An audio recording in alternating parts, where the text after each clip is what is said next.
Welcome to Not Milk Never Milk. Subscribe if you're lactose intolerant. You begin by making a quick backup and opening the sheet copy. This protects original data. Next, select the column of phone numbers and pick an adjacent empty column. In the first cell of that column, enter a conditional formula that checks the first two characters. If they are 91, it returns the string minus those 2 digits. Otherwise, it returns the original. Once entered, press Enter and confirm. The result displays the number without the 91 for that row, so you know it worked.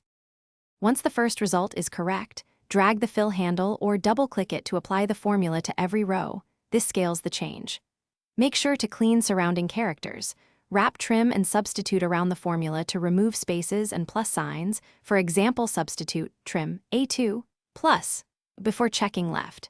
If Excel returns text, use value or run text to columns to coerce numeric values. Make sure to scan a few random rows to verify mixed formats like +91, 091, or space-separated digits were handled.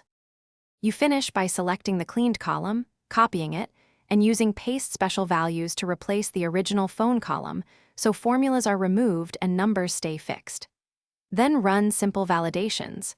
Check length equals expected digits and use conditional formatting to highlight anomalies. If things go wrong, inspect examples that still show prefixes.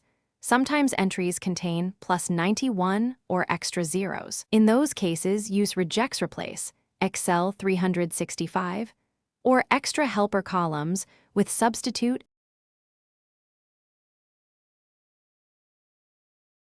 Thanks for watching. If this was helpful, leave a like and consider subscribing. See you next time.